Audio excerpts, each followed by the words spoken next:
아랍에미레이트로 향하던 한국 국적의 화학 운반선 한국케미가 걸프 해역에서 이란 혁명수비대에 납포됐습니다. 납포 선박엔 한국인 선원 5명을 포함해 20명이 타고 있었는데요. 바다를 오염시켰다는 게 납포 이유로 전해지고 있지만 선사 측은 그럴 이유가 없다고 반박했습니다. 중동 전문가와 함께 이 내용 조금 더 자세히 짚어보겠습니다.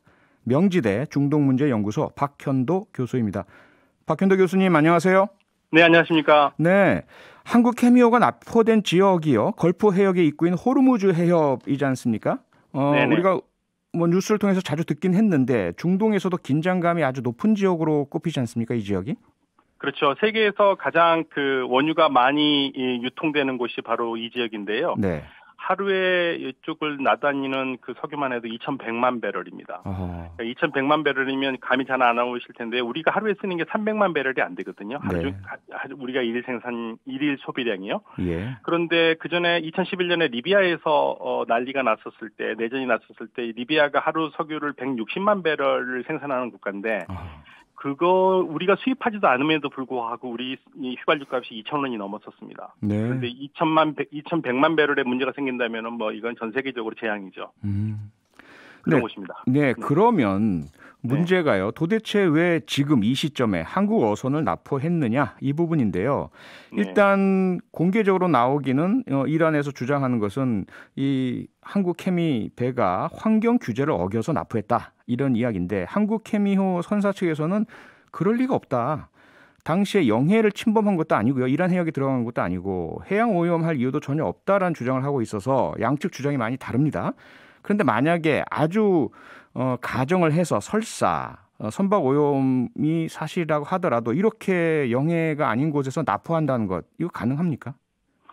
글쎄요. 그게 참 이게 이런 경우들이 몇 번 있었습니다. 작년 이맘때쯤에도 영국 배가 잡혀갔었거든요. 2019년에요. 네. 그때는 이제 오염은 아니고 왜 GPS를 껐다 뭐 여러 가지 안전장치를 안 했다 해가지고 잡혀간 적이 있었는데요. 예. 저는 솔직한 말로 차라리 이번 우리 배가 오염 때문에 잡혀갔으면 더 좋을 뻔했어요. 차라리? 네, 차라리. 그러면 차라리 깔끔하게 문제가 해결될 수 있는데 당시 2019년에 여름에 그 영국 배도 잡혀갔었을 때 정치적인 문제로 시간이 오래 걸렸거든요. 네. 그런데 이제 이번엔 또 아무래도 그럴 가능성이 더 크니까 그게 좀 걱정이 됩니다. 네, 지금 교수님 말씀처럼 여러 분석들이 다 환경 규제라는 건 표면적인 이유일 뿐이다 이렇게 좀 나오고 있고요. 뭔가 우리 선박을 특정해서 표적 삼은 이유가 반드시 있을 것 아닌가라고 지금 분석이 나오고 있습니다. 특히 이제 교수님도 정치적 문제일 것이다. 2019년 영국배에 대한 것과 마찬가지로요. 이런 말씀 주셨는데 그러면 이란의 속내 정치적 문제는 도대체 어떤 경우를 우리가 예상할 수 있는 거죠? 이게 참 상당히 여러 가지 생각을 해봐야 되는데요. 만약에 이게 그냥 평상시 시점이라면은 그냥 단순하게 뭐 잘못이 있거나 아니면 한국과 이란과의 문제라고 할 수가 있을 텐데요. 이게 지금 미국이 작년 1월 3일 날 이란의 혁명수비대 사령관인 솔레이마니를 이라크 바그다드 공항에서 드론으로 죽였거든요. 암살을 했는데 그게 1월 3일이고 그러니까 그 시점 전후로 해가지고 계속 긴장 상태가 오갔던 상황이었고요. 1월 3일 이후로 너무나 긴장 상태가 올라가니까 미국에서 긴장을 좀 내리기 위해서 항공모함도 빼고 하려고 하는데 또 이란에서도 가만히 있을 수가 없으니까 미국에 대해서 이렇게 위협적인 발언을 내놨거든요. 그러니까 예를 들면은 솔레이마니 죽은 사람은 절대 그 안전하게 살지 못할 것이다. 그리고 미국 내에서 무슨 일이 일어날 것이다. 이런 식으로 얘기를 해놓으니까 그러니까 트럼프 대통령이 다시 나서가지고 항공모함 빼는 것도 막아버리고 다시 이쪽을 지금 긴장이 올라간 상태였었습니다. 그 시점에서 지금 우리 배가 지금 잡혀간 거거든요. 그래서 이게 단순하게 우리나라와 이란과의 뭐 돈 문제나 이런 거를 떠나서 이게 이쪽 안보와 관계되는 하나의 본보기가 된 게 아닌가라는 그러한 걱정이 있는 거죠. 그러니까 대한민국과 이란 간의 문제가 아니라 미국과 이란 간의 긴장 고조 상태에서 대한민국이 미국에 가까운 동맹이다 보니까 그러한 이유로 한국 배를 겨냥했다 이런 분석이신 것 같은데요. 네, 그런 것도 가능하다는 얘기입니다. 지금 상황이 너무 엄중하니까요. 더군다나 이란이 그 우라늄을 20%까지 농축을 시작했다라는 그 보도와 함께 지금 나온 사건들이거든요. 네. 그러니까 이게 겹쳐 있습니다. 네, 어쨌든 이제 미국과 이란 간의 긴장 관계가 가장 커다란 외교적 변수다 보니까 그런 분석을 주신 거고요. 네. 그런데 아시다시피 또 제기되고 있는 하나의 가능성은 이란의 원유 수출 대금 70억 달러가 우리 은행에 현재 동결돼 있는 상태 아니겠습니까?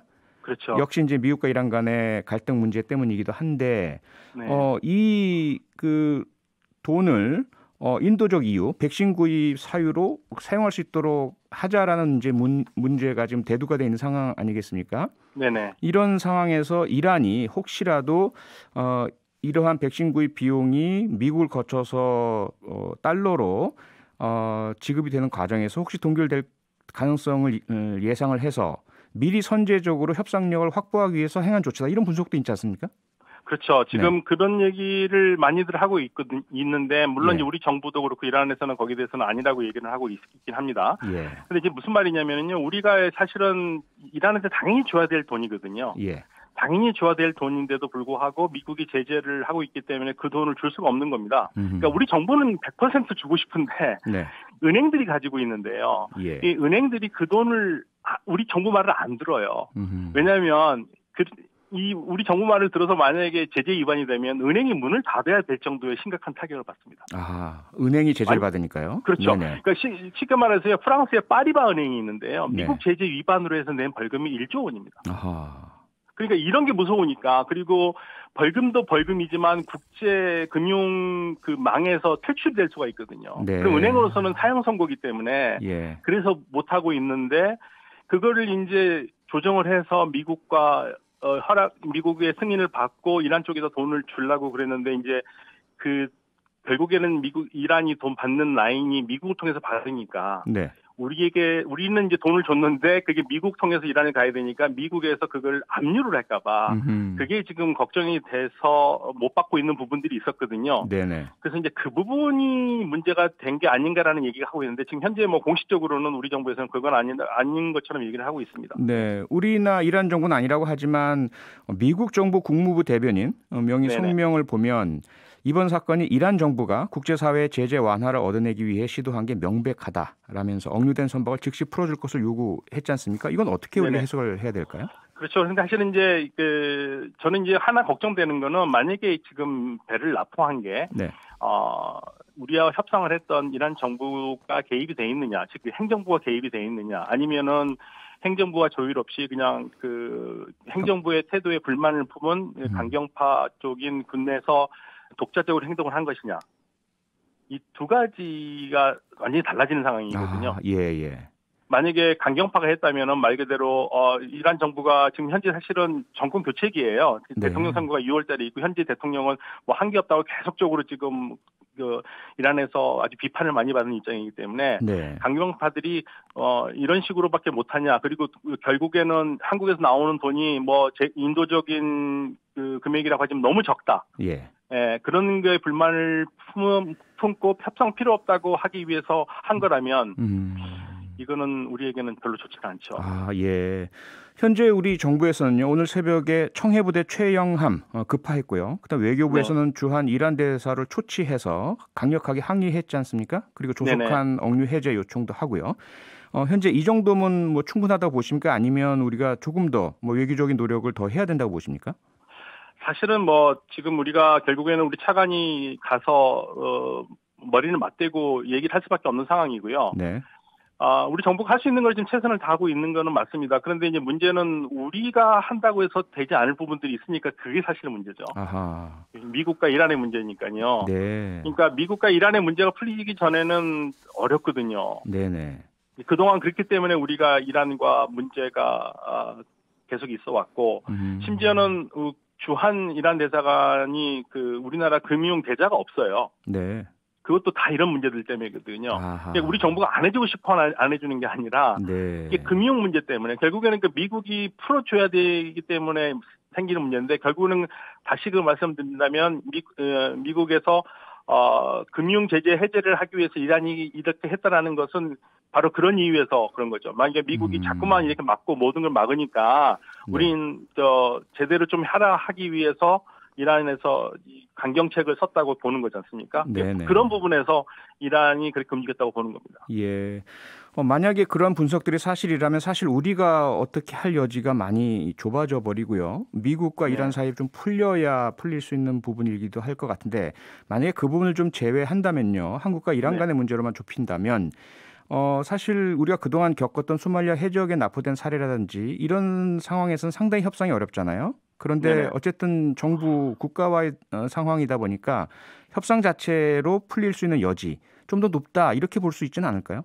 그렇죠. 아무래도 이란도 우리 한국의 입장을 이해를 합니다. 서로 다 이해를 해요. 네. 그러니까 문제는 아마 이란 쪽에서도 아마 지금은 그렇게 하지만 결국에는 한국이 피해자죠. 이런 부분에서. 그렇죠. 그런 부분에서는 이란과 한국 관계는 단순히 뭐 하루 이틀의 관계가 아니고 수십 년 동안 맺어온 관계고 또 양쪽 국가가 미국에 대한 태도가 다르긴 했어도 그동안 굉장히 협력을 잘해왔거든요. 그러니까 그런 부분을 살려가면은 궁극적으로 이란과 협상이 그렇게 어렵지는 않을 것 같다는 생각을 합니다. 왜냐하면 아무렇게나 막 하는 그러한 또 정권은 아니고요. 이란이 또 굉장히 생각이 있는 정부이기 때문에 한국과 협조를 할 거라고 기대해 봅니다. 네, 일단 지금까지는 선원들의 안전에는 크게 문제가 없는 것으로 전해지고 있고요.